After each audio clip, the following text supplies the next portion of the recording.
Saya waktu itu bertanya kepada dia, begitu duduk langsung saya bertanya, "Di mana, senjata pemusnah massal itu?"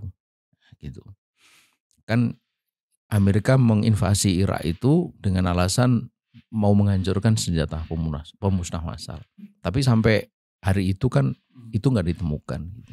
Lalu dia mengatakan, lalu bertanya dia kepada saya, "Apakah Pak Ismail ingin mengatakan bahwa Amerika berbohong?" Saya tidak mengatakan Amerika berbohong, cuma kan saya bertanya di mana senjata pemusnah massal itu setelah sekian hari, setelah Anda masuk, setelah Anda mengobrak-abrik Irak itu sampai ini hari nggak ditemukan itu.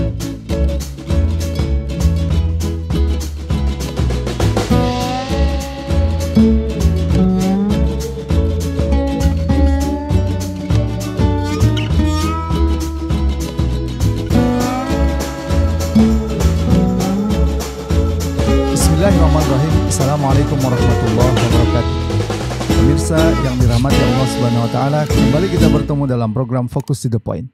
Kali ini saya masih membahas buku Ustadz Ismail ya, Khilafah Jalan Menuju Islam Kafah ya. Ada yang menarik ya, menceritakan tentang bagaimana dialog Ustadz Ismail Yusanto pada tanggal 19 Juni 2003, sudah lama sekali ya. Ya. Juru bicara Hizbut Tahrir Indonesia dengan perwakilan resmi Kedutaan Besar Amerika ya, yang diwakili waktu itu oleh John Rudd, Sekretaris 1 Kedubes Amerika. Dalam perbincangan ini saya melihat ada hal yang menarik ya, ketika John Rudd itu mengatakan bahwa kebijakan Amerika selama ini lebih banyak dipandang dari sudut teori konspirasi ya, bukan berdasarkan kepada fakta, dan dia mengkritisi bahwa teori konspirasi ini bukan adalah suatu yang sungguh lemah ya. Nah, bagaimana Ustadz Ismail menjawabnya waktu itu? Ya, baik. Bismillahirrahmanirrahim. Assalamualaikum warahmatullahi wabarakatuh. Ada satu momen yang sampai ini hari itu saya tidak lupa ya. Selepas invasi Amerika ke Irak, ya. Ini waktu kita ketemu ya di satu hotel di Jakarta. Saya ditemani oleh ada pimpinan Hizbut Tahrir Indonesia yang lain. Ini untuk juga menjelaskan tentang tadi konteksnya. Kadang dia bilang bahwa kita ini menuduh konspirasi bukan berdasar fakta gitu.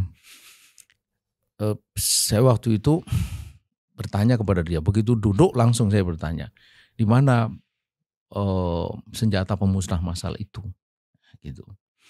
Kan Amerika menginvasi Irak itu dengan alasan mau menghancurkan senjata pemusnah massal. Tapi sampai hari itu kan itu nggak ditemukan gitu. Lalu dia mengatakan, lalu bertanya dia kepada saya, apakah Pak Ismail ingin mengatakan bahwa Amerika berbohong? Saya tidak mengatakan Amerika berbohong, cuma kan saya bertanya di mana senjata pemusnah massal itu setelah sekian hari, setelah Anda masuk, setelah Anda mengobrak-abrik Irak itu sampai ini hari nggak ditemukan itu. Lalu dia bilang, ya tapi kan itu ada beberapa kemungkinan. Oke, sebut kemungkinan itu. Satu, kata dia, bahwa senjata pemusnah massal itu sudah dipindah oleh Saddam. Saya bilang kalau betul dipindah pasti Anda tahu, karena Anda sendiri kan di depan Dewan Keamanan PBB menunjukkan foto-foto satelit. Colin Powell, Menteri Luar Negeri Anda, tunjukkan ini loh senjata pemusnah lokasinya.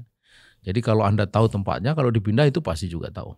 Kemudian yang kedua kata dia, dan itu ternyata tidak gitu. Terus kemudian yang kedua saya tanya, dia bilang mungkin saja sudah dihancurkan. Nah, itu juga sama gitu. Bahwa pasti juga Anda tahu gitu. Lalu kemungkinan ketiga apa? Kemungkinan lain apa? Dia lama diam. Kemudian dia mengatakan ya mungkin memang tidak ada gitu.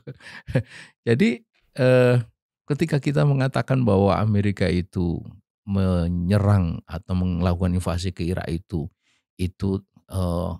hanya dengan alasan untuk menghancurkan senjata pemusnah massal itu hanya sebagai kedok saja untuk menyerang Irak, menghancurkan negeri Muslim.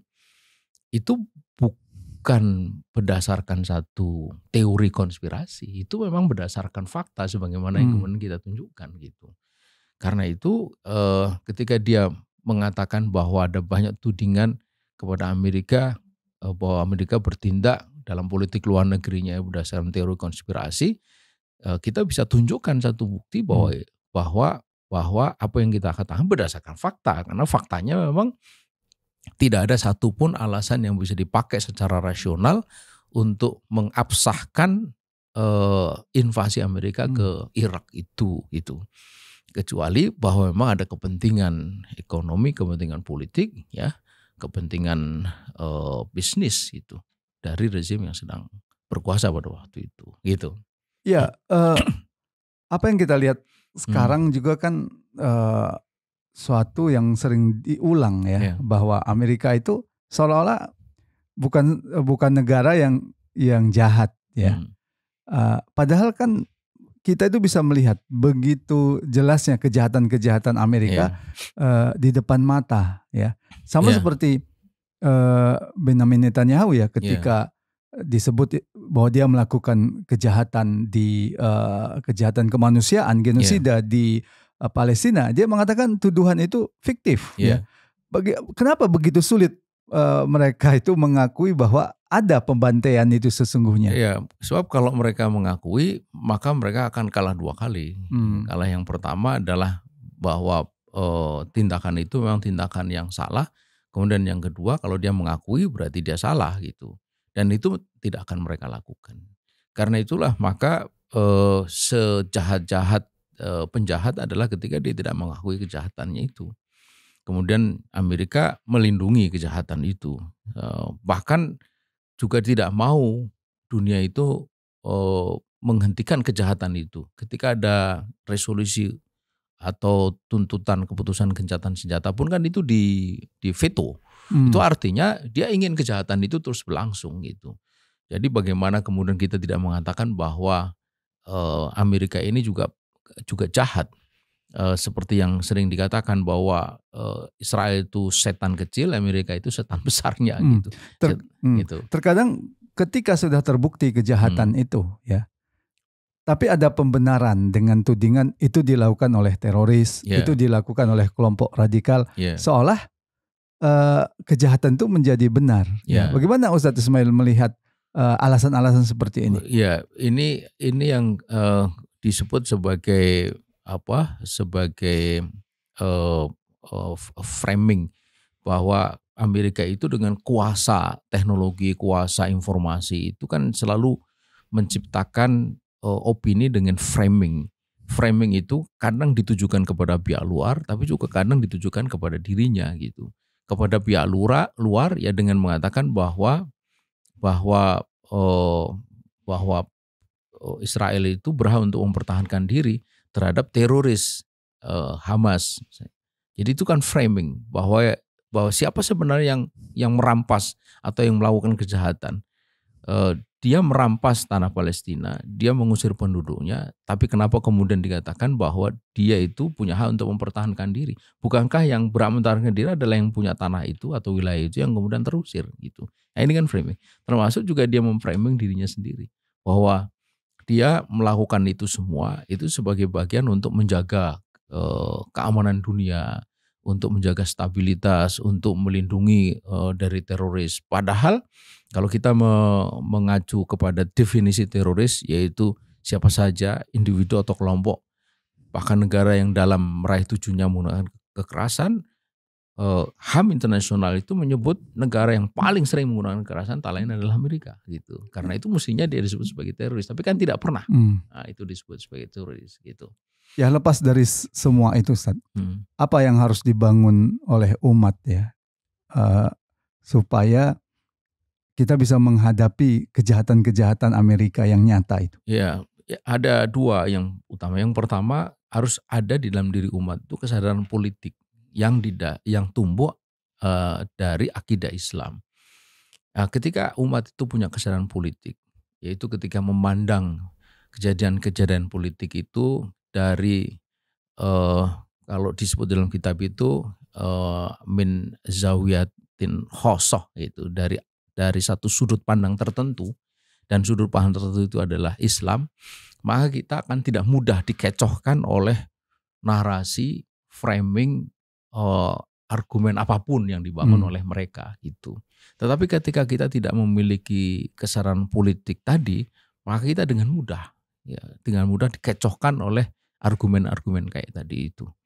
Itu yang pertama. Kemudian yang kedua, umat ini juga harus melek terhadap fakta itu sendiri. Di antara fakta yang paling penting juga fakta sejarah atau fakta historis. Apa yang terjadi di Palestina ini hari itu dari sini narasi itu sudah banyak sekali melakukan penyimpangan. Misalnya kata-kata konflik itu.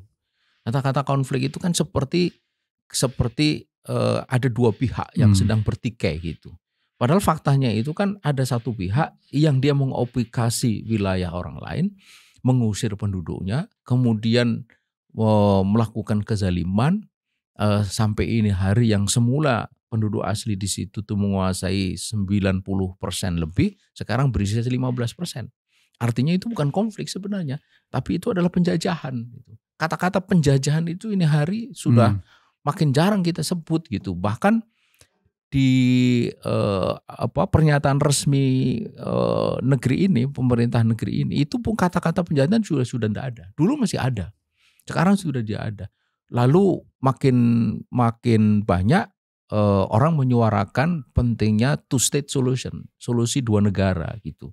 Ketika mengiyakan solusi dua negara itu sama saja kita mengiyakan perampokan atau penjajahan satu pihak atas pihak lain gitu. Jadi melegitimasi hasil jarahan kalau maling itu atau perampok gitu. Itu kan sebuah kekalahan. Itu kan sebuah kekeliruan secara faktual.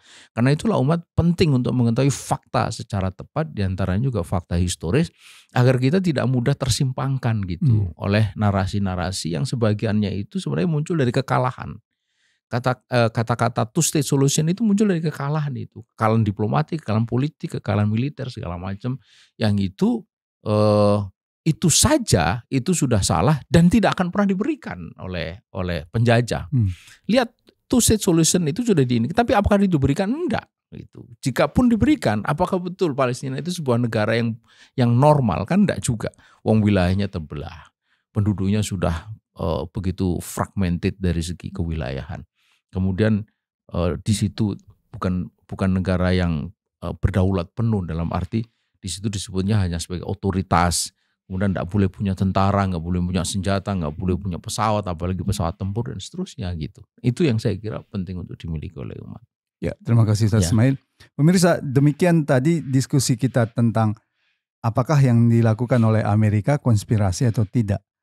Konspirasi dalam pengertian adanya sekelompok orang, sekelompok negara yang berkomplot dengan melakukan tujuan-tujuan yang untuk mencapai tujuan tertentu dengan cara yang tersembunyi, pasti ada kenyataannya.